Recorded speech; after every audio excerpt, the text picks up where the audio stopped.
Well, welcome to the Shaun Yeah. Newman podcast. I'm joined today by Kale Clague. So thanks for hopping on with me.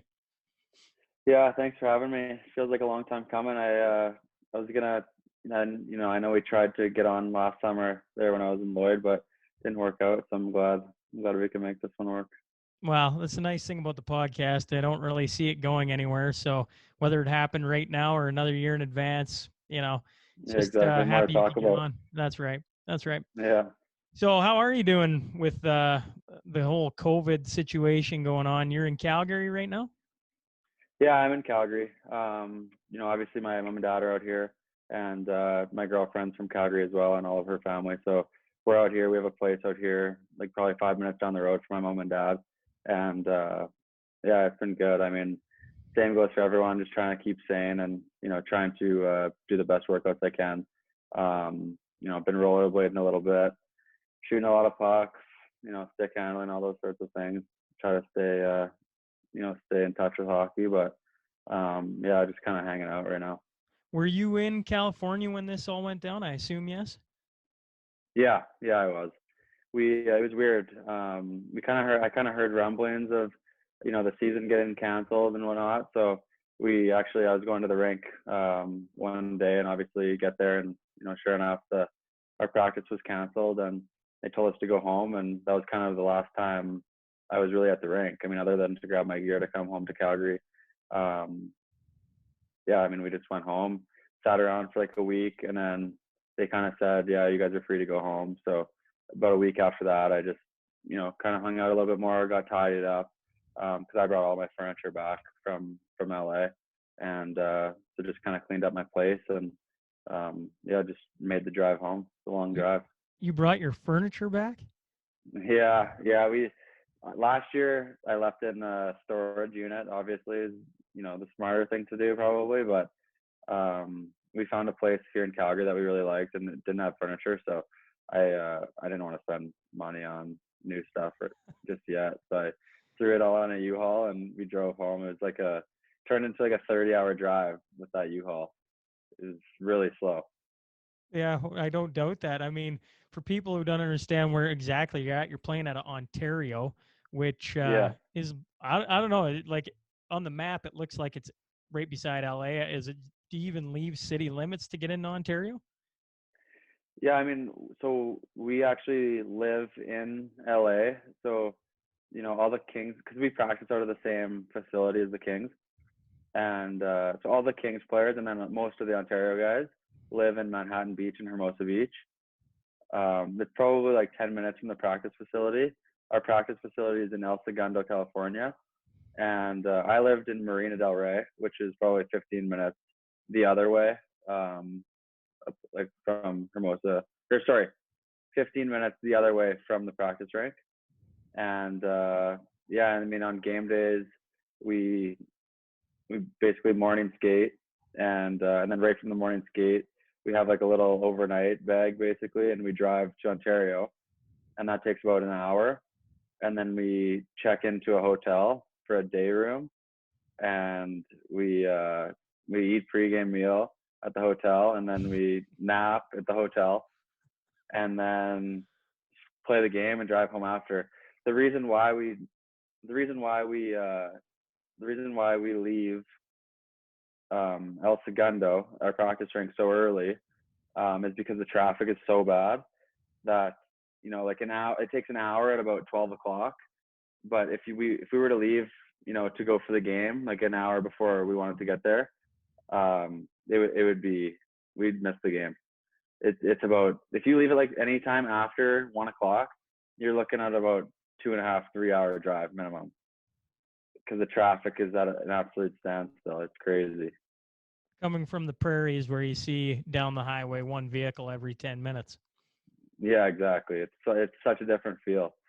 Like I thought, just growing up in Lloyd and then moving to Calgary, I thought, Calgary was a pretty big city. And then, now after living in LA and coming back to Calgary, I get here and I'm like, this is a small town.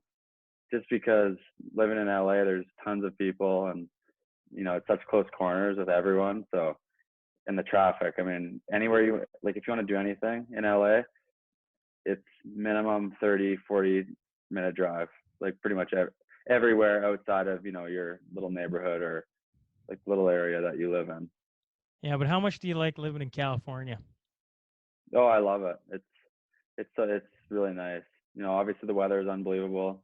For the most part, all season you can go to practice in like shorts and maybe like a jacket if you wanted, but there's like few months where you can't wear shorts, and the weather's That perfect. that must be that must be really tough. Yeah, so much better rolling out of bed, going to practice in the morning in 20-degree weather than minus 30. It was like obviously I played in Brandon and stuff, so it's as cold as it gets out there. And there'd be times where it'd be like a month straight of 40 below weather, scraping the ice off your car. Oh, I don't miss those days. Well, we just came through. I was, my wife's from Minnesota, and so we're talking to our in-laws here over the past month, and I mean, we just broke winter like what in the last like 5-6 days. It finally warmed up, and it feels Yeah. like holy man, it's here. And Mm-hmm. the Canadian winter just is. It takes a lot out of a person because the Yeah. bad years it lasts a long time, and I think Yeah, of exactly. seeing you down in California. All I can think of, lucky bastard, right? Like that's a Yeah. great Oh, yeah. spot to land. Yeah. Oh, it's perfect. Yeah. It's like, it's perfect. I couldn't ask for anything better. Well, let's go back to the beginning. You were talking about playing in Brandon. Um, when did you get drafted in the Bantam draft? Do you remember that day? Yeah, I remember that day. I was just at home with my mom and dad, and I think how old? 14. Yeah, 14. Yeah. So second year Bantam. Um, yeah, I didn't really know at the time where I was gonna go. Um, I knew I was gonna be like on the higher end of the picks and stuff like that, but I didn't know the specific team that was gonna pick me. And but I heard rumblings that you know Brandon was gonna take Nolan Patrick fourth, and then Kelly was gonna make a trade with Lethbridge to get the sixth pick. So I knew Nolan a little bit. We had played a little bit of summer hockey together growing up, and so I kind of knew him a little bit from there. And I obviously knew he was a special player, so I was really excited about that. And but right down to the sixth pick, I still was like, is he gonna do it? And but then sure enough, he made the trade and then picked me. So I was pretty pumped about that. Were you said you're at home, so like was it on a weekend or a school day, or because it's different. I interview a Yeah. lot of older guys where the draft wasn't around, or the draft wasn't even like nobody kind of knew about it. You just kind of got a call and said you're here. By the time Mhm. your age group comes through, the draft is a pretty big day. Yeah. Yeah, it felt like a big day. Definitely like in that time, in that moment, you're 14 years old and you're going to get drafted by a junior hockey team. It's pretty cool. And, it's really exciting too. Um, so I think, yeah, it was a school day and I got drafted in the morning. So I missed the morning of school. I stayed home for the morning.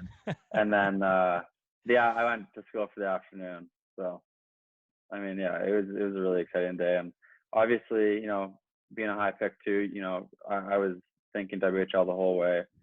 College didn't even really cross my mind just because my dad played in the Western League a little bit, and then also just watching junior hockey games growing up. We'd go to Edmonton and watch a little bit of the Oil Kings, and Saskatoon watch the Blades a little bit. So for me, it was kind of like a no-brainer. I knew when I was going to get drafted that I was going to sign and everything. So it's exciting because right when I got picked, I knew Brandon was going to be my home for the next while. So yeah, I mean, I was excited. It was pretty cool. Well, and I mean, there's good organizations all across the WHL, but Brandon is a special spot. It's been a well-ran Mm-hmm. organization for a long time, and I mean, it must have been pretty cool showing up to Brandon with the group you guys had there. I mean, over your 4 years in Brandon?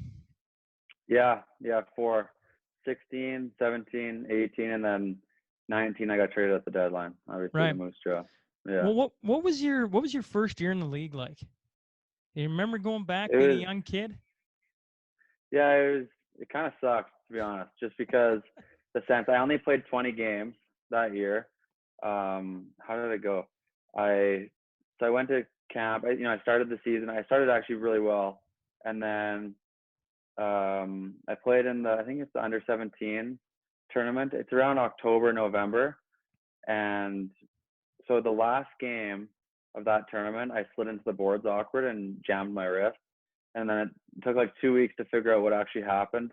But I ended up breaking my scaphoid bone in my wrist, and it's a really small bone. Not a lot of blood flow to that area, so it takes forever to heal. It's either surgery or you try to let it heal on its own and just kind of hope for the best. So I did that. So I was in a cast for like 3 months, and so obviously that's a huge chunk of the season. And then I came back. I think it was starting of February. I came back, and we played a 3-and-3 night, and it was my third game. I believe it was my third game of the third night, and I got hit awkward into the boards, and now I dislocate my shoulder. So then that puts me out. Oh man, I don't even know how long. Maybe like another few weeks, obviously. And then I came back again. Or am I getting this backwards? I think I'm getting this backwards. It was my 3-and-3 nights, and my third night I went down. I was going down the wing or whatever, and I went to shoot, but I kind of dragged my back foot a little bit. You know how when you shoot, you kind of drag your foot. And I went to shoot, and I dislocated my knee. That's what happened. I dislocated my knee, and then so I was out for a few weeks, and then I came back for the playoffs, for the start of the playoffs, and then that's where I went to the boards awkward and dislocated my shoulder in the At that playoffs. at that point, you're just It was going like, what the terrible. hell? Yeah, it was terrible. I'm not gonna lie. So I mean, brutal luck when I was 16. I'm almost positive I played a total of 20 games, 20 regular season games. So it wasn't a very great year in that sense, but obviously we had a super great team. There were so many great players on that team, and obviously we went to the league finals against Kelowna and then got stopped by them. They had an incredible team with Draisaitl, Yeah, Bowie, Morrissey. I They had was a gonna say powerhouse. for So oil fans, a young Leon Draisaitl on that team. yeah, exactly. What was the first He was experience to so the good. league finals like for you? It was good. I mean, it was a little like it was almost intimidating, when you're 16 and you're up against guys like Draisaitl and Morrissey, Bowie. You hear such good things about those types of players, and just knowing that they had such a great team with those players, um, you know, it was a little intimidating. But I mean, I knew we had a great team too. But just watching those guys move it around on the power play when you're 16, sitting there, and it was pretty cool. But I think being in that final really helped us for the next season. Because obviously we went on to win it the next year. So I mean that helps for everyone, with experience and just being another year older too. That it was pretty cool. Was it a different mindset when the boys walked in the following season after losing in the finals? You get swept by a good Kelowna team, but Mm-hmm. seeing the pieces coming back into Brandon the following year, was there the mindset of, fellas, let's go get this done? Yeah, I think so because I remember, looking at our team that year and thinking like, holy, we're not losing that many guys, and if we can make it to the finals this year, like with this group, and the fact that we're not going to be losing pretty much anyone, I said, well, obviously the 20-year-olds we would lose, but like guys like Ivan Provorov, he was 18, he almost made Philly, but then ended up, he was like their last cut or whatever, so he comes back, and obviously he was a huge piece for us, like obviously look what he does in the NHL. He was amazing in junior. And just guys like that we knew were going to come back. We That had a had good to feeling that. that had to be a big confidence boost, Provorov walking back through the doors. Oh, yeah. Yeah, no, he's so good. He was so fun to play with and watch in junior. I mean, you look at him now, he's one of the top D in the league now in the NHL. And so, yeah, it was really cool to play with him and learn some stuff from him. But yeah, no, I think going into that season, I think everyone felt the same way. We all looked around the room, like most of the guys were sticking around for sure the next season. So we were really excited, and for the most part, we had a really good feeling that we were going to be able to do the same thing and then win it and stuff. And we did.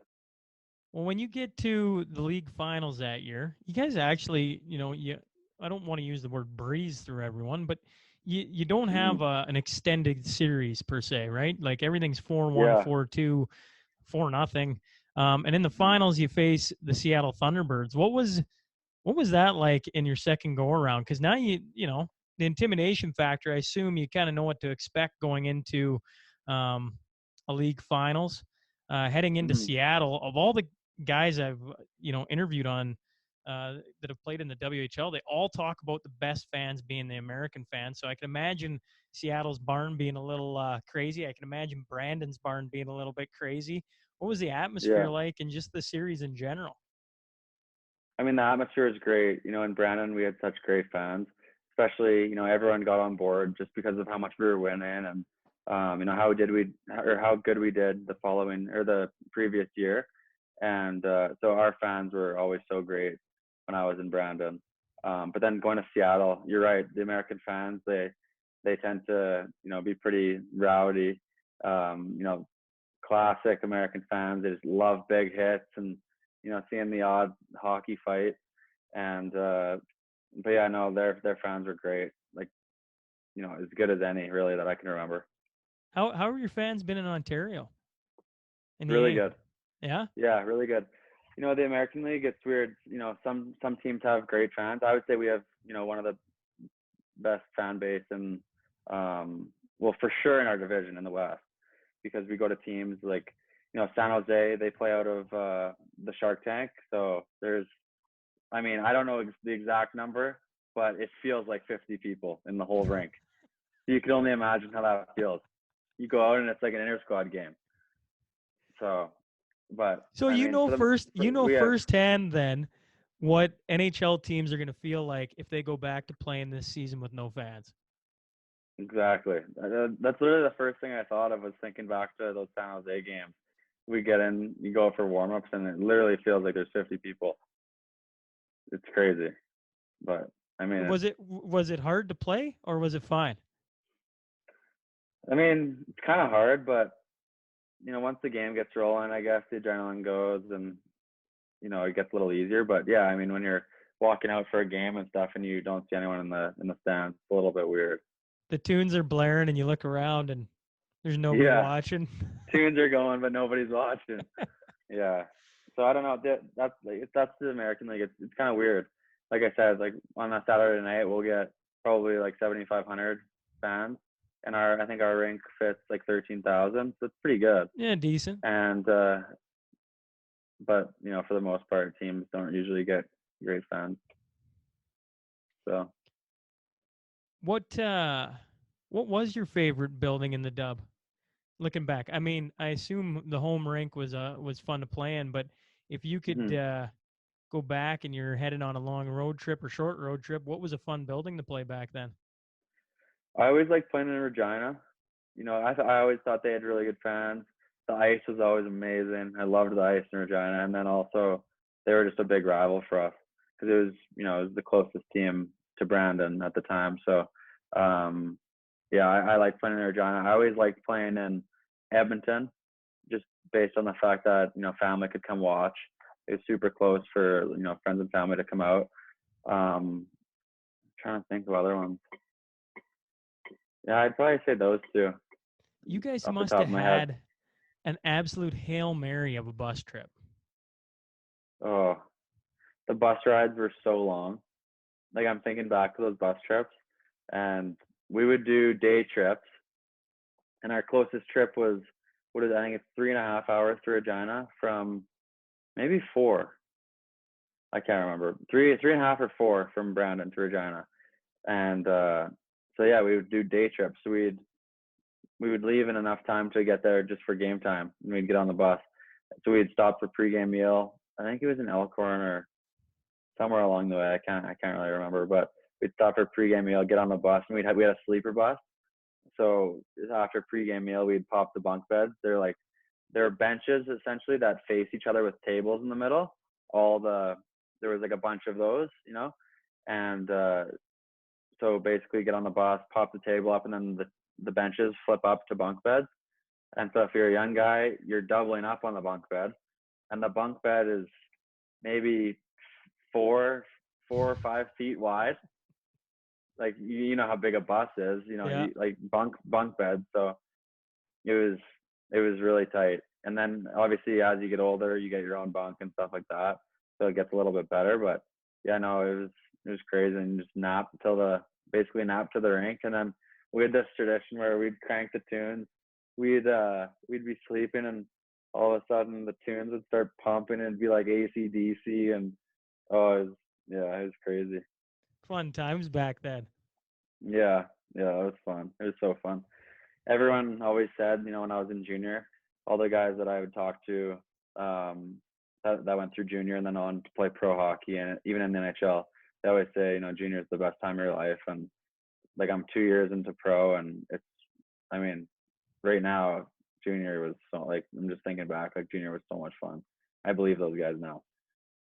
Well, a little bit different, right? Nobody's worried about paychecks or anything like that. You're not worried about getting called Yeah. up or down, Hmm. anything like that. You're there You just kind play. of for the love of the game. You're all the same age too, right? Like Yeah, I mean, exactly. you're all stuck between 16 and 20 in the dub. Essentially, the Hmm. odd 15-year-old gets called up for the very Yeah. end of a season kind of thing. Yeah, exactly. Yeah, I mean, that's the different part about pro. Guys have families and everything, and it kind of turns into more of a job. You don't hang out with guys as much away from the rink. Guys have girlfriends too, and so yeah, it's different for sure. Yeah, like you said, junior, all the same age, and so much fun. You have nothing else to worry about, but you just play hockey and hang out with the guys. It's a good time. Well, and I think as you get older, you just and you mentioned it, guys get married, have kids, that kind of thing. You just get more responsibility too. There's nothing more Yeah, you'll never be more carefree than that young junior age when you just yeah, get to show up to the rink and play yeah. It's some so puck. fun. Yeah, exactly. What did you So much guys fun. where did you guys win the league? Was it in Seattle or was it in Brandon? Yeah, it was in Seattle. It was in Yeah, Seattle. So did you guys yeah. spend the night there? Yeah, yeah. It was actually really cool. Just thinking back on how we celebrated after we won. Um, if you win at home, obviously, like all the staff and like they're not probably gonna, be at maybe a team part. Like I don't know. We didn't win it at home, so I kind of thought about it like this. But when we were on the road and we won, all of the staff, the coaches, like everyone got to just, go to the hotel and have some fun together. And like our coaches weren't going to be coming, like Kelly McCrimmon wasn't going to be coming, to hang out with us after we won, if we won at home. So I thought that was kind of cool. We all were just having a good time, and he was telling stories of like other coaching stories of his coaching career. Obviously he's in Vegas now as a GM, but I just always thought that was pretty cool, just being able to see him in a different setting and hear stories from the coaches and just kind of have fun with everyone instead of just the guys. Yeah, nowhere to go, right? Like you're at a hotel Yeah, and that's where you got to stay. Everybody has to yeah, exactly. celebrate together. Yeah, exactly. It was so much fun. That It has was to awesome. be, when you look back on your career, you got a couple of, you know, absolute gem of memories, but that one's got to be Hmm. ranked right up there, I assume, winning the dub. Yeah, yeah. Oh, it's right up there. That and basically World Juniors are like the one two. Well, I'm So. glad you brought up World Juniors because you know, you hit like, I mean, the only thing better would have been winning back to back, right? You go to the Hmm. WHL finals 2 years in a row, you win it once. You go to back to back World Juniors, you get a Hmm. silver and a gold. Let's talk about the silver first because I remember watching that and I assume, well, actually, let's start from the beginning of it. How cool was it to throw on the Canadian jersey and to be a part of something that for our country is almost, I bet you a lot of people would argue, is the best hockey they watch all season. Yeah, it's actually crazy. Um, a lot of the American guys that I've talked to always make fun of it just because like American fans don't perceive the World Junior Tournament as the Canadians do. Canadians go absolutely crazy. And I think that's like so. I think it's so cool because I remember growing up just thinking about how nuts that tournament was and like how bad you want to play in that tournament when you're younger, just watching it on TV. And so it was pretty cool to be able to make that team, and then especially be able to make it at 18, knowing that obviously make it at 18. I sure hope I'd make it at 19. So when I I wouldn't say like I definitely wasn't a like a shoe in when I was 18. I went and I was like kind of on the cusp of making it. Like if I had a good camp, maybe I'd make it. If I don't have a good camp, I wasn't making it. And so I went to camp, ready to go. And I remember having a great camp. And then I remember the last game. Like I was like, if I play bad this game, like I'm not making it. So I literally went into that last game of tryout, and I think I played the game of my life. And so then I ended up making it, and obviously a great group of guys, lots of good players like Barzell, Dylan Strom, like Shabbat, the list goes on. And yeah, it was a really cool experience. Obviously coming up short was disappointing, but it's kind of a similar thing with Brandon. We lost the year before, and there was, so for D, there was myself, Bean, and Favreau. We were the 18-year-old D. And, when we lost, like, you look around the room at, the 19-year-olds at that time, how disappointed they were because they didn't win and they weren't going to have another chance at it. And so, I mean, I remember us young guys, I think there was a total of maybe 7 or 8 of us, 18-year-olds on that team. So we obviously, like, we knew that unless guys were going to make the NHL at 19, that we were all going to be back. And so we just kind of looked at each other like we're for sure winning next year, like we have to. And then, like, sure enough, we won. Before we go to the next year, I gotta like playing in Montreal and Toronto. You want to talk about fan support? I assume it was absolutely ballistic standing on the ice. Like I assume you wouldn't need anything to get up for those games. Oh no. And I mean, it was pretty, like, it was my first World Junior tournament too. Like, you can't draw it up better than for it to be in Canada and those two big cities. Yeah, the fans, I mean, I remember the fans, they were crazy. I'm pretty sure it was sold out every game. And then obviously in Buffalo, the next year, a little different. The fans weren't as good until we got to the silver, or the semifinal and final. Then the fans were good, but up to that point, they were just okay. How tough was it losing the first one in a shootout? And would you like to burn the shootout and go continuous OT in the World Juniors? Yeah, I mean, yeah, it sucked just because it's a shootout. I mean, I feel like you can flip a coin because there's so much talent on each team, and you basically just flip a coin on who's going to win a shootout. But I mean, I wish we could have just kept playing. I say that just because we lost. I mean, if we would have won, I'd probably be sitting here saying, no, it wouldn't have mattered. I'd be sitting here saying, yeah, keep doing the shootout. But I mean, just because we lost, I think I'd rather keep going. Just because I feel like a big championship game like that, a shootout just doesn't make sense. You don't see it in the NHL, or, I mean, I can't think of any tournament I've ever watched that you'd see a final go to a shootout to decide who wins. Only in international rules. That's the only times I can think of it. Yeah. So did it sting? I don't know.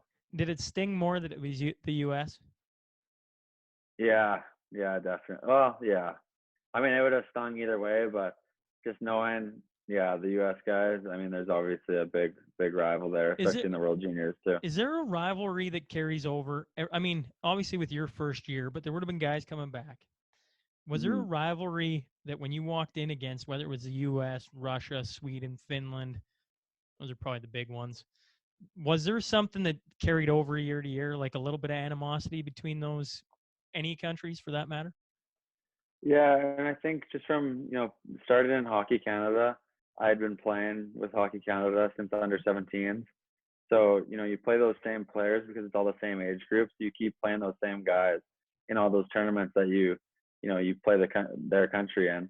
And so definitely it becomes a buildup of, hatred, I guess, for like the other guys. And, and you end up getting to know them along the way too, at things like, the draft, and, if guys are with your same agency and stuff like that, you start to know some of the guys too, which makes it even better. And yeah, I mean, just like I said, just playing those guys over and over again, same age group. You just want to beat them every single time. I bet you there's some pretty good chirps that go on that ice surface. Oh yeah, it's awesome. Yeah, there's so much intensity. It's great. Well, I was saying like you couldn't have probably hit it. So you lose in the dub final, then you win the dub final. You go to the gold medal Mm. game, you lose it to the States, which sucks. The fall and that year's in Canada, which I mean you can't draw that up any better. You get Yeah, that's the home thing. fan support.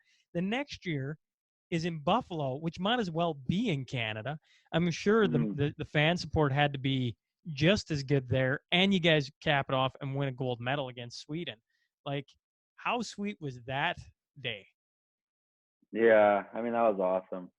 And I think it's obviously cool to win it, but just because we lost too the year before, I think that makes it so much better. Um, so yeah, just to be able to win that tournament was so cool. It was awesome. There's so many like fun times with that group of guys, and yeah, just like I said, losing the year before, being able to go into Buffalo, and yeah, it was perfect. I couldn't have screwed up better.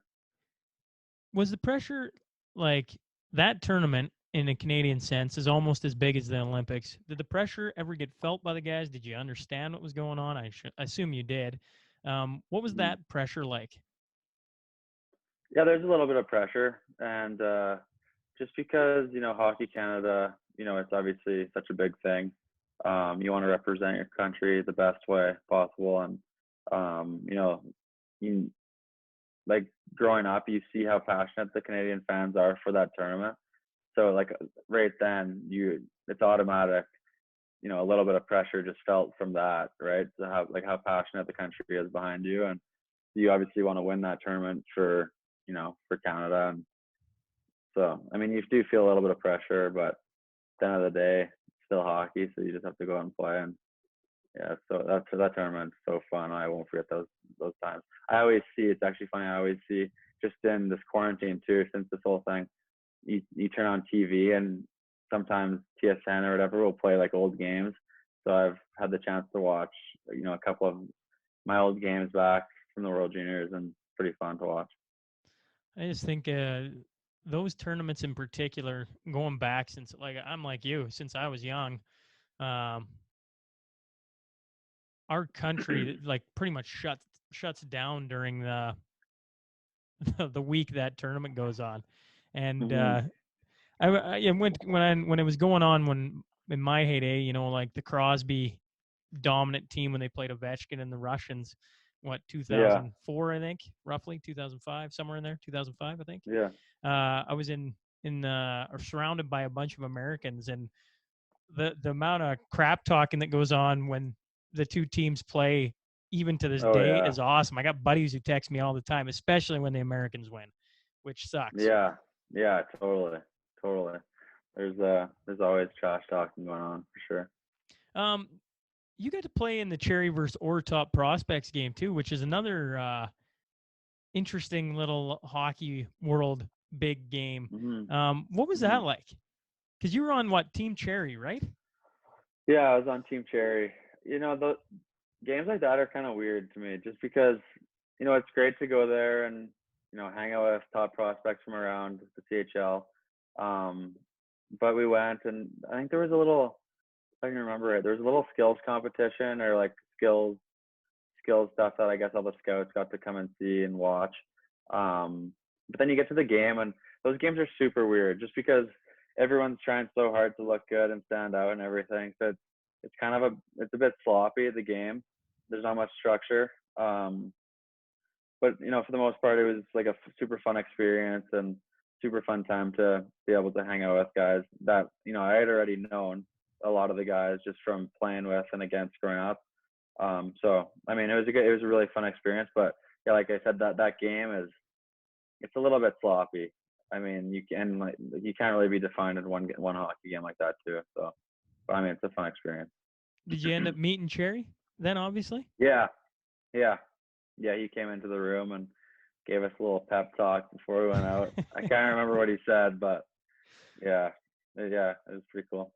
Well, you're meeting one of the legends of the hockey world, if not the legend, old Yeah, Donald exactly, Cherry. exactly. It's pretty cool.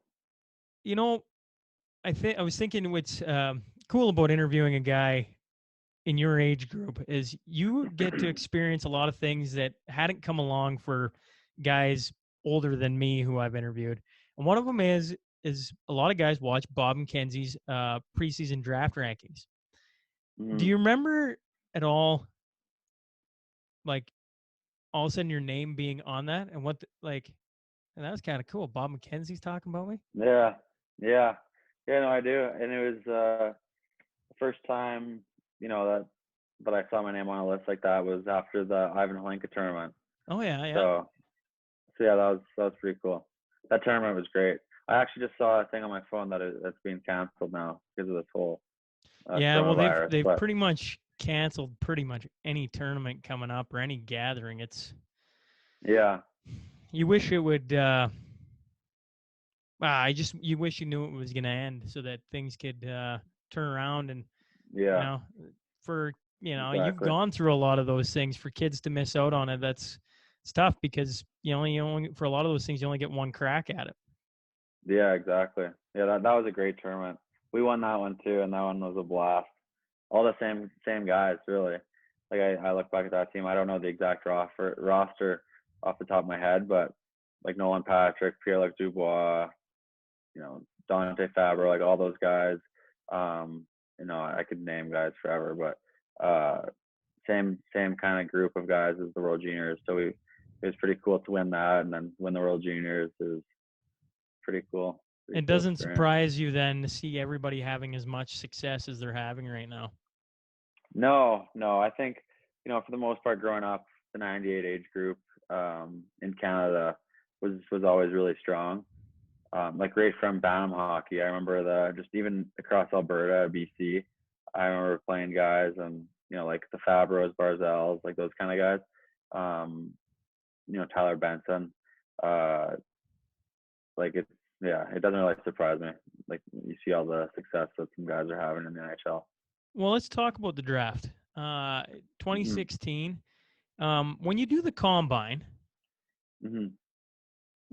what was that experience like? Like, because you're sought after, you're probably talking like I think I'd read that you talked to 24 teams at the combine. Yeah, Like, is yeah, that I a think it was full about day? that. Is that a long, grueling day, or is it just a whirlwind of, like once again, you're now sitting in front of teams like I assume the L.A. Kings, the maybe the Edmonton Oilers, etc. Yeah, I mean, it's one weekend, and what had happened was like that was the year that we won the league and went to the Memorial Cup. So I didn't have a chance to train for the combine itself. So I wasn't too nervous about the testing and all that. Just people would take for a grain of salt that I'd been playing up to this point, and I didn't really have time to train for any of the tests. So I mean, the testing part of it, I just kind of did my best. I actually did pretty well, I think, like middle of the pack. And then the interviews, they're broken up in 3 days for me, at least they were, or maybe 2 days. So you do just kind of a handful, like maybe two handfuls of interviews a day. But yeah, I mean, it gets tiring. A lot of the same questions. It's obviously a little bit nerve wracking as well, sitting in front of NHL GMs and whatnot. So, I mean, it's a cool experience just to be able to go through that. And, obviously always able to look back on that experience in my hockey career. And, yeah, it's a little bit nerve wracking. You're a little bit nervous for the testing, the meeting. So yeah, it's a bit of nerves that weekend. Any of the meetings stick out to you? I mean, I think like they all went pretty good for the most part. It's actually weird though. I met with LA, and obviously their only pick in the first two rounds was the pick that I went with 51. And so I met with them, and basically they're just like, hey, we just wanna pull you in. We want to introduce ourselves and meet you. We don't really have too many defensemen like you in our organization, and we really like you. And if there is a chance that you get to 51, we just wanted to let you know, like, we're not going to pass up on you. So now I'm sitting at the draft. Obviously, I had hopes to go higher. That obviously stuff happened. Didn't happen.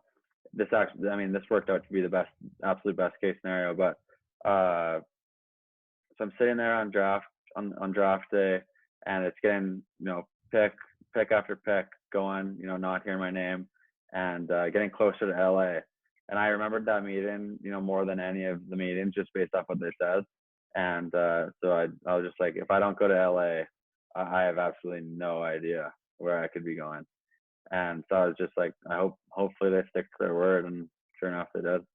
Where was the 2016 draft in? It was in Buffalo. In Buffalo. I've been to Buffalo too many times in the last 4 years. I've been there for the combine, because the combine was in Buffalo, and then the draft that same year, and then World Juniors.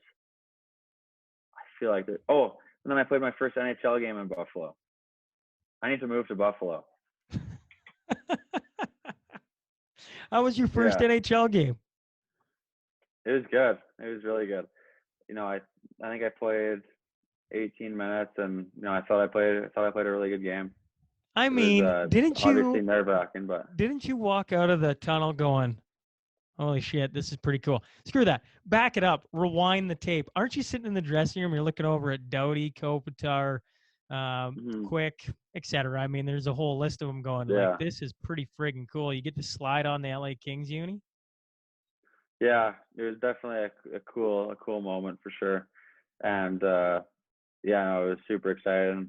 My mom and dad, my sister and her husband made it. My girlfriend made it to come and watch. So it couldn't have worked out better. And then, I thought like I said, I thought I had a great game. So it was a good first one for sure. Who was the toughest guy that night that you got put on the ice against? And you're like, holy crap, this kid's talented. Probably Eichel. I think I saw maybe one or two shifts against him. His speed and skill and shot. I mean, he's a threat anywhere on the ice. So he was interesting to go up against. Are you just licking your chops for the first time you get to go on the ice against McDavid? Yeah, no, he's such a special player. He's so fun to watch. It's crazy. Some of the best defensemen in the NHL can't even handle him. So, I mean, when that test comes, that'll be exciting. Well, you're listing off some of the best players in the world, some of the best players currently in the game, and to be on the ice with any of them is a feat in itself. Like I mean, you're in a small company. There's the NHL isn't 10,000 people large every year, right? So you're nipping Yeah. right on there, and to be on the ice with those caliber of players, it's fun to watch from where I'm sitting, and I look forward to seeing you. I'm sure if you come to Edmonton and you're going to be suiting up, the place will be just filled with Lloyd and wherever else to come cheer Yeah, you that'd be on. great. Yeah, that'd be awesome. That'd be definitely a place that I'd be looking forward to playing most, for sure, just for that reason. Friends and family to come out and watch and support. It'd be amazing. When you get taken by LA at 51, are you in the building for that? Yeah, I was. Yeah, my family and I, we went to the draft. We were there for the first round, and then obviously came back to the second round. And yeah, I was there. It was good. I assume the nerves were shot by day 2. Yeah, I mean, I wasn't really nervous. I mean, I was just kind of hoping just to go right away. So, I wasn't really nervous. I mean, just kind of curious at that point, where I was going to end up. I was saying to you this before we started. So I don't know what it is about Lloyd right now and defensemen in particular. And I'm sure you can shed a light on a little bit of it. But what I was saying to you was so between major, junior, and junior A, in 2015, Lyndon Springer was top defenseman of the AJ. In 2018, you're the top defenseman of the Dub. In 2019, Ty Smith is the top defenseman of the Dub and all of Canadian junior hockey. Of junior A the same year, TJ Lloyd, the top of junior A of the AJ, and then all of Canada. And then in 2020, Ty Smith gets top defenseman of the Western Conference. Obviously, they didn't finish their season. Yeah. What is it about Lloyd and spitting out some extremely talented defensemen? Yeah, I don't know. Might just be like a weird 5 years of different guys, I guess. But in small towns, you get to practice so much with outdoor rinks and everything being so accessible. So I think that's a huge part. I think that's why you see so many great players come out of smaller towns, because they're on the ice all the time. But also, I can't really speak for the other guys, but a lot of my success is due to Kyle Tapp. He's been a huge help in my career. I can't even remember the first time I skated with him. Maybe when I was like 11 years old. You'd have to ask him. He might remember. But he's helped me so much. Just different skills to work on. Just things that I felt like I was doing before guys my age at the time. Like not so much now, but like little skills, at the age like 10, 11 that I was working on. I felt like at the time I was maybe, working on different things like that were a little bit ahead. But yeah, he's really smart. He's really good with little skill sessions and skill work. Yeah, I mean he's great with he taught me a lot about defending as well, not only offensively. Just he's taught me a lot about defending. And I know one summer, I can't remember what summer that was. It was a summer when I was in junior, but we were like one of our biggest focus, because obviously offense has been something that has come pretty natural to me. But the defensive side of the game is kind of where I've been working a lot on, especially in the last 2 years being in Ontario. That's kind of been my biggest thing, is my defensive game to get me to the NHL, and stay. And then when I get there, hopefully let my offensive instincts come out. But yeah, no, I think Kyle has been such a great help for me. And I still, even though I'm out in Calgary, I still, I'm texting him. He's sending me things to do off the ice right now. Different shooting things to work on, different techniques, and changing the angle of my shot from the blue line, like little things like that. And then, when the rinks open up, I'm probably going to come to Lloyd for a good amount of time to see him. And then hopefully he'll come out here again. He came out here probably the last 2 summers. He's come out here to see me and skate with me. So yeah, he's a huge help. Well, and Hugh had his hands on, I think, all the guys on the list, if I'm not mistaken. Yeah, I know. Yeah, exactly. I'm pretty sure he's worked with all those guys. So, I mean, yeah, I mean, you can say he's a huge part of that for sure. And I mean, it's not just D too. I mean, you see there's been like lots of great forwards too around this age that are coming out of Lloyd as well. So, he's working with all those guys, I know. And so he's obviously a huge part of that. Oh, 100%. Yeah. I was saying, I joked on Twitter the other week that, I mean, if the Border Kings ever came back, the group of guys that are like just playing extremely good hockey, that have roots to the Lloyd and areas, it's almost unbelievable. Yeah, I mean, hopefully I'm not playing on the Border Kings anytime soon. But no, maybe you can do maybe one day. You can do the who's a guy who came back and I always thought Scott Niedermayer, when he retired, should have went and tried for the only trophy he never got. But when you hit 40 and your illustrious NHL career is done, come back to Lloyd, Yeah, exactly. To another Allen Cup.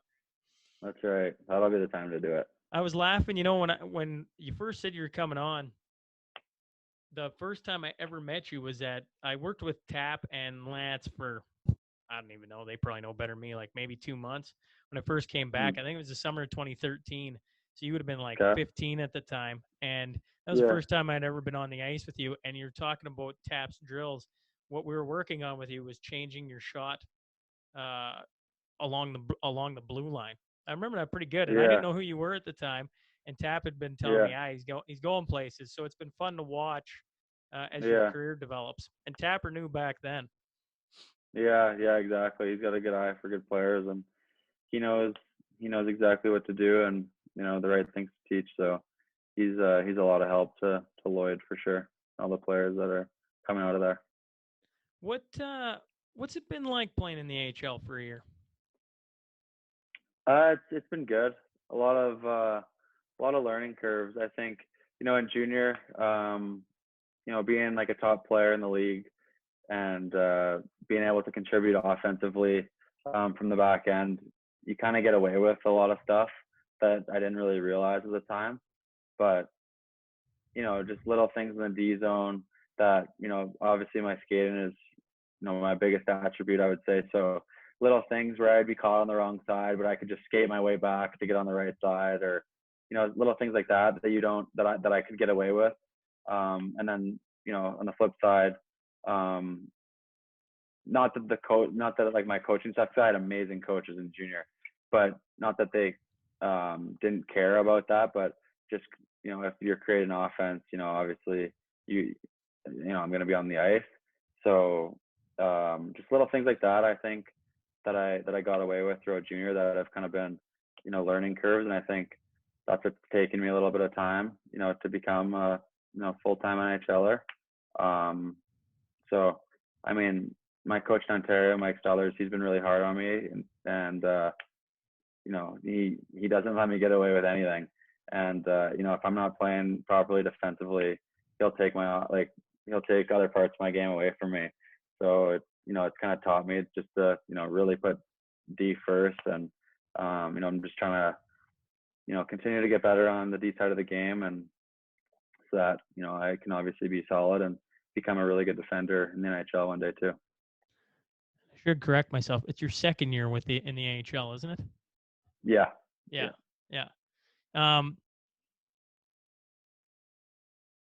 What was your first media scrum like? Because in the AHL or NHL or NHL. Because after a I game, don't know, actually. and they come in, I assume it's got to be a little bit different than anywhere else you've played.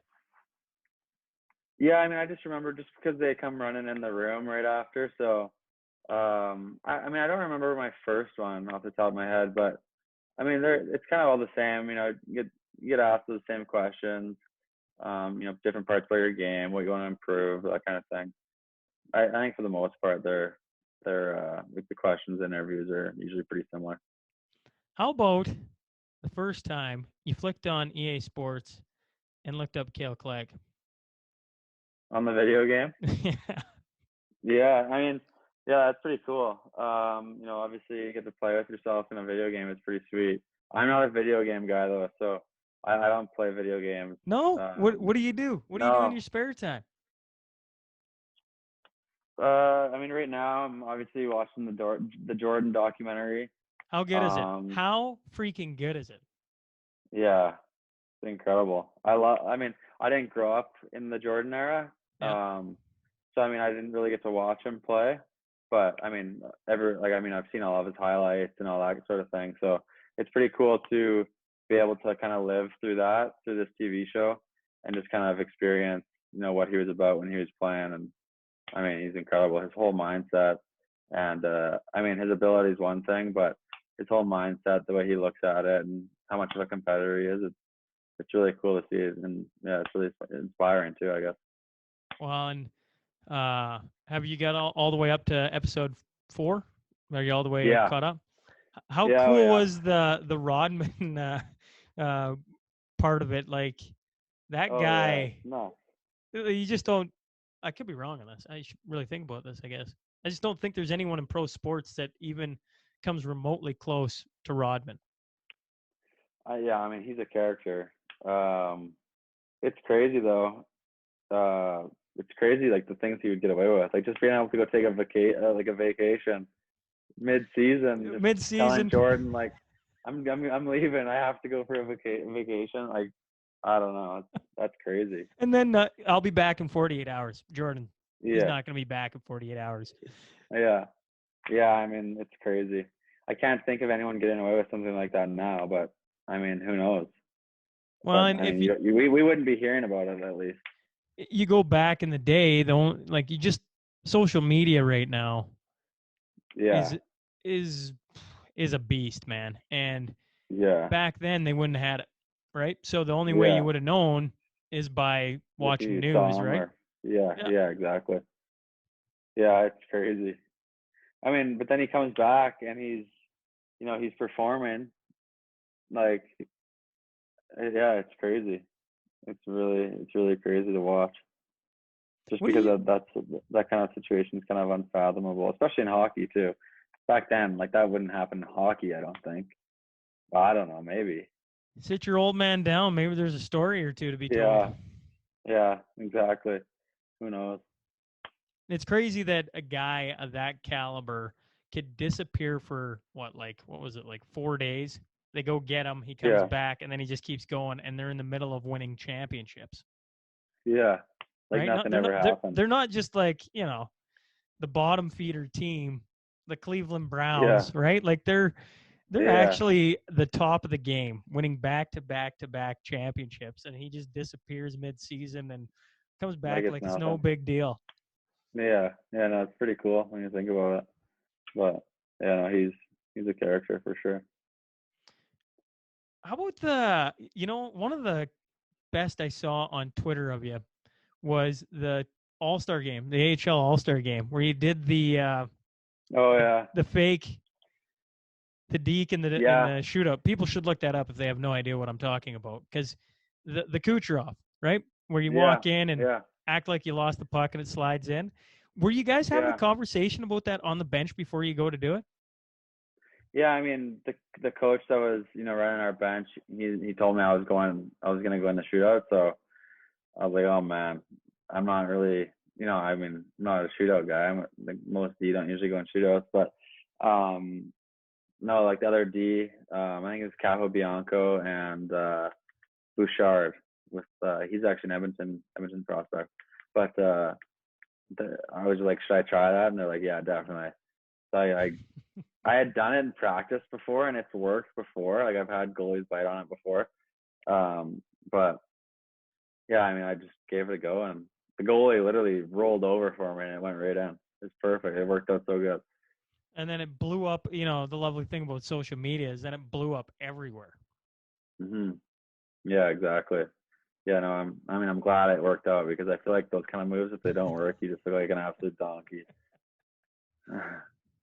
What have you been doing in house lockdown? Have you been hitting well, not the gym, but have you been trying to find ways to kind of motivate yourself and stay with it? Yeah, I mean, I don't know if I should be mentioning this, but my girlfriend's family, so her uncle owns actually like a private gym in Calgary, and obviously it's closed. So he gave me the keys, and I'm the only one using it. So I'm actually lucky that I get to do that. So I basically have a gym to myself. So I haven't really skipped a beat in the gym. So it's been perfect that way. And then I mean I've been trying to go a little bit earlier just so I can stick to a routine that gets me to bed. I think before that I was because I mean I took a little break too before I started working out again really hard, but I think I've been going pretty early, so just so it gets me to bed on time because I felt like before I was staying up till 2 a.m. watching TV shows and stuff. So it's good to be in a routine. Did you watch Tiger King? Yeah, I watched Tiger King. I think everyone's watched Tiger King. Yeah, that's a weird that's a weird little show. That's 7 hours of your life you'll never get back. No, never, never. It's pretty good though. It's pretty entertaining. It's it shows you a bizarre side of life that you did not realize was out there. Yeah, exactly, Like you kind of have an exactly. idea, like there's some pretty crazy people out there, but that just puts a whole new light on it. Yeah, What are yeah, your no thoughts, kidding. Carol Baskin? She do it or not? Yeah, she did it for sure. They need to get to the bottom of that one. They have to. That yeah, I don't know how she got away with that one. Well, before we It's go into our crazy. final segment, what's next for Mr. Kale Clague? Do you know what's coming? Any ideas as far as getting Like back in down terms of there? I oh, assume like in you're terms on. of like what the plan is. Yeah. No, I mean, as far as I know, the plan is just to continue to train and prepare for the upcoming season, or maybe finish in the season, I guess, because nothing's really official. Um, so I'm just kind of working out as hard as I can. This summer, as hard as it is that the season ended the way it did, I think this is a good opportunity for me to continue to get stronger. Um, Obviously, my strength is something I want to continue to work on. Being a smaller defenseman, obviously it's a huge part, when you're a little bit undersized. So Yeah, I mean, I think this is a good opportunity, like I said, for me to work on my strengths and just continue to prepare for next season. Well, That's pretty much my plan right now. certainly look. Well, I hope for your sake and everybody else's, we get back to hockey sooner than later because Yeah. it'd be cool to see you back up with the big club. And I know everybody around here certainly enjoys seeing it when you're up there. It's a lot of fun to watch. It's cool to pay attention to. And I mean, it's not Hmm. like we're getting Ontario rain games here, I'm sad to say. Yeah, no, exactly. Exactly. You got to prescribe to those ones. Well, let's go into our final segment. It's just five questions. Take as much time or as little time as you want. It's the Crude Okay. Master Final Five. So shout out to Heath and Tracy McDonald. They've been supporters of the podcast for a long time. So question one: who is the best player you've played with and against? Okay. Uh, I mean, there's been so many guys that I've played with that are so good. Um, I'm just gonna say Thomas Chabot. At the World Juniors, we actually played together. He's my D partner through the medal round. So obviously he had such an incredible tournament in the World Juniors that year. He got MVP of the tournament. And now he's doing so well at the NHL level. Um, you know, I think he had like a point per game almost last year as a defenseman. So I mean, he's so fun to watch. And I take things away from his game that I can try to incorporate into my game. I think he's obviously a little bit bigger than I am, but I think we play a similar style. So yeah, no, it's really good to see him have that success in the NHL. And then best player I've played against. Uh, Honestly, I think back to my time up with the Kings this past season. We were playing Nashville in L.A. and so obviously that was the first time I had been up close with Roman Josi, and he made this incredible spinorama move on the blue line and then like went back door or went down the wall and uh, slid it across to Johansson back door for like an empty net. So that was, I mean, he was so good. Like you watch him on TV and stuff, and he's an incredible D-man to watch. And then he has that game and makes that play and stuff. It just goes to show you how good these guys are. Especially when you get up in person with them. They can really play. What was the Staples Center like the first time you got to play in it? Yeah, it's cool. It's a big building for sure. The fans are great. Really really great fans. But yeah, so much character in that building.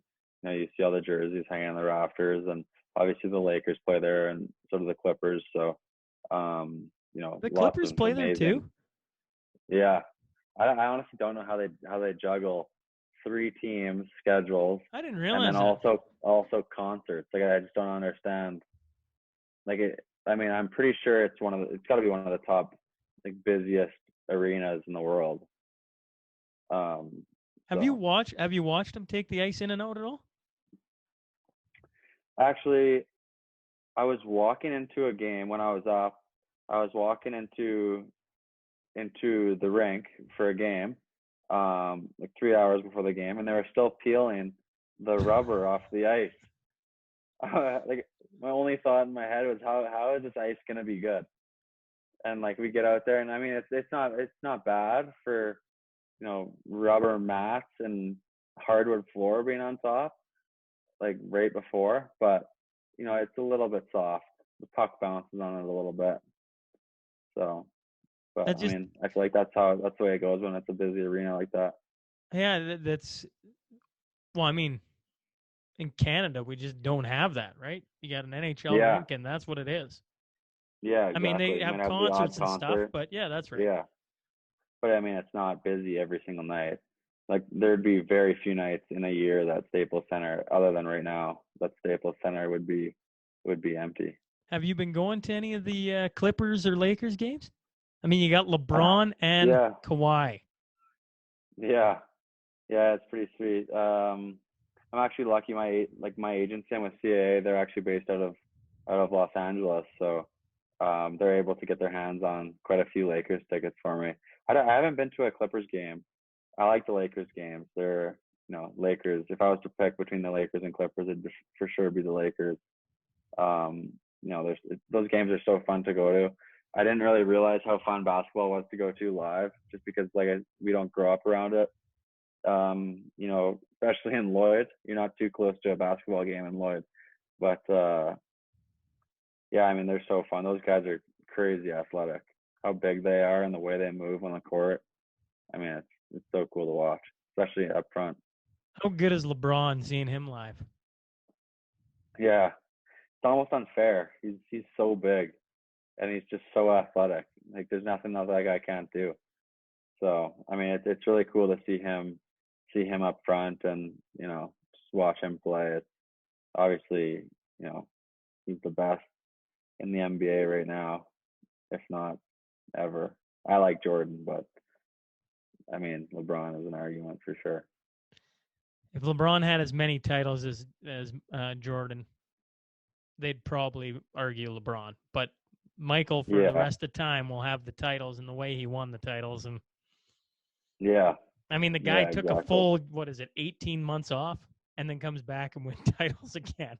Yeah, It's I know. unbelievable. Like nobody does that. No, It's crazy. It's crazy. It's pretty cool.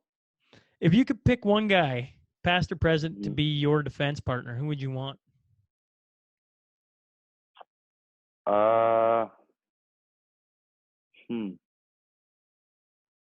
I would say maybe honestly, growing up, like I know this is maybe weird just because he's in the LA organization, but growing up, Dowdy was my favorite. He was my guy. So now I know him a little bit and I played with him.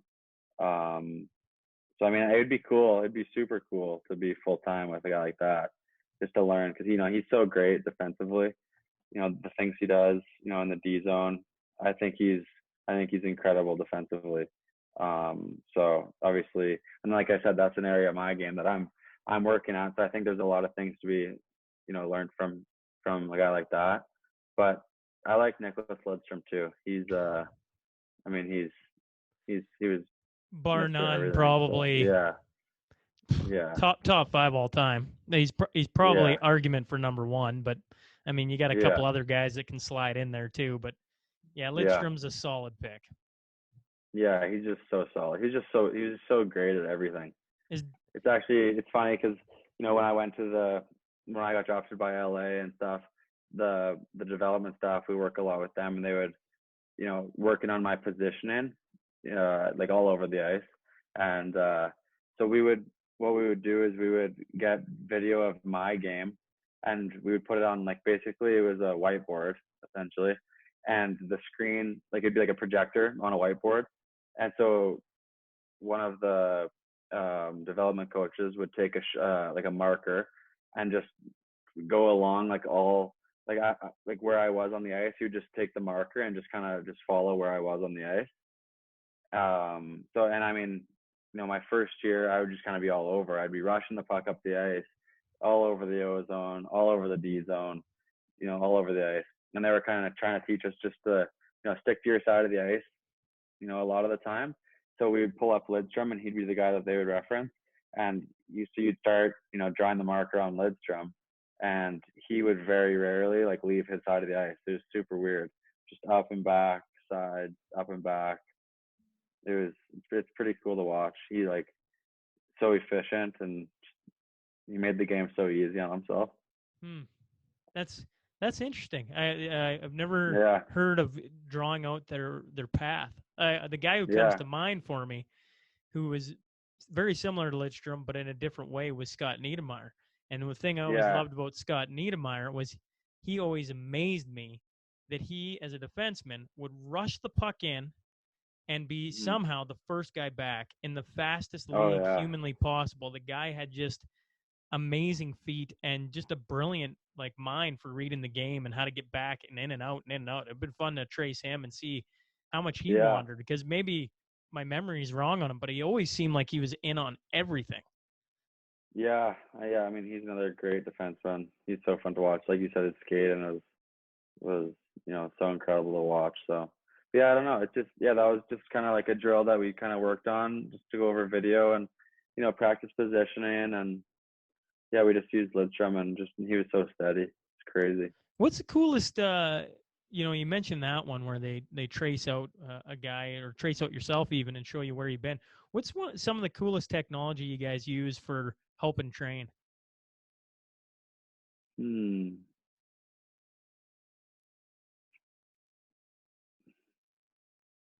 I don't know. Um, I have to think about that one. Like, I mean, we get to do like we just do a lot of video and stuff with the development staff. They get to cut. The nice thing about the technology now is I feel like it's so much easier just to watch your shifts, just being able to cut them and just seeing your shift specifically.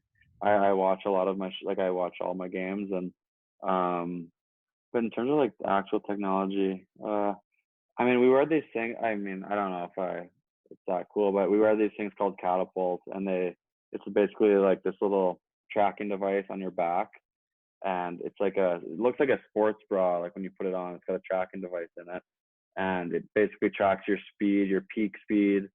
It can show how efficient you are, like how many strides you take from like your left and right foot. Um, yeah, I mean, and then when you go through a practice, it's got all the guys' numbers up, so you can see where you stack up in speed and like how fast you get in practice versus everyone else and stuff. So I mean, Are there I guess any? that's kind of all I can think of. Well, that's a pretty good one. Is there any bets Yeah. going on who's going to be the fastest or who's? No, no, there's no bets, but a lot of the guys will come off the ice and just take a peek and see kind of where they sit There's got after to be a practice. little bit of trash talk. Hey boys, you see me back at number one, right where I need to be. Yeah, yeah. Oh yeah, definitely a little bit. Yeah, Um, no, it's good. what's been one of your biggest COVID hobbies? I mean, we've all been locked inside. Sure, you get to go to the gym a little bit, but I mean, your day to day life isn't like you're hopping down to go watch a movie or go hang out with friends or whatever else. What have you been doing to keep yourself busy? Well, my girlfriend and I started a 1,000-piece puzzle maybe a week ago. How's We that got going? we got the border, together. But today we made the consensus decision to pack it up, put it back in the box.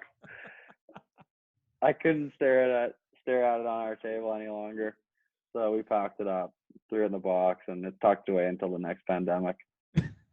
Well, hopefully that doesn't come anytime soon. Yeah, yeah, exactly. If you could have beer with But one person, who would you take? beer with one person. Yeah. If you could sit down and pick anyone's brain, who would you want to sit and hear from? If we're talking hockey, I would actually like to maybe talk to like a guy like Lidstrom or like even Niedermeyer. Just kind of see like just kind of take in the way they viewed the game and how they processed the game when they were playing. And I mean just to ask certain questions about my game and stuff. I think that'd be kind of cool. Okay, best barn you ever played in all time for your final question. Uh, hmm.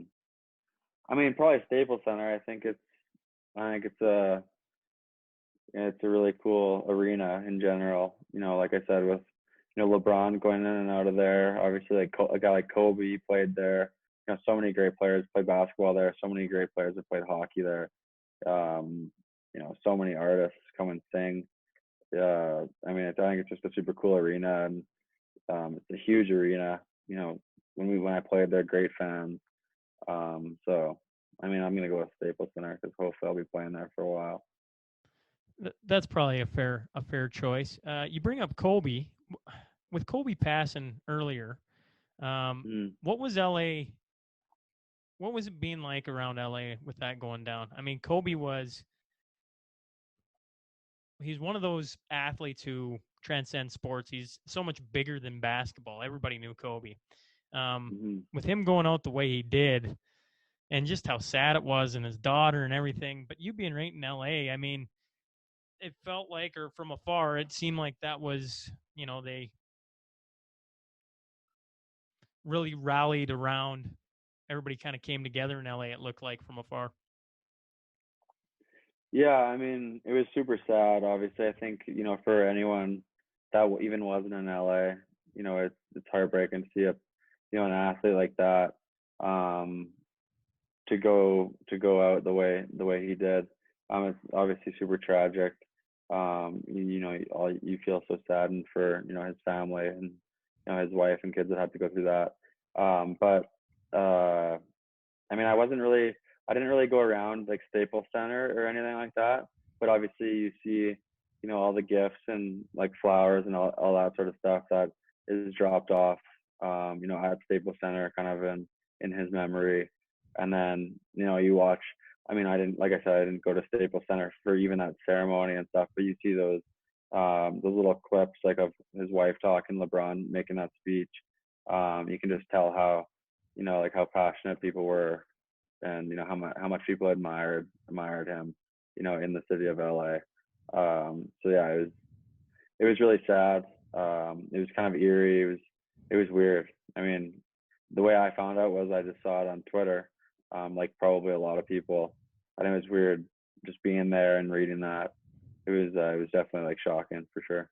You're probably like the rest of us when you first saw it on Twitter. You're like, somebody's pulling my leg, right? Like that. Yeah, There's been that's so what I many thought. I was false like, come things. on. Yeah. Yeah, yeah. So yeah, I mean, it's really sad. Well, I really appreciate you coming on. I'm happy we finally got to do this. I wish it was under better circumstances. I certainly wish it was in the studio, but Yeah, life goes on. And the next time you're in town, yeah, hopefully we can get a group of us together and have a little round table. It'll be a lot of fun to have you in the studio. But regardless, yeah. I That'd be appreciate you perfect. coming on. I really look forward to seeing what you do with your career in the future, hopefully the near future, and all the best of Yeah, luck to you. thank you. Yeah, thank you. I really appreciate it.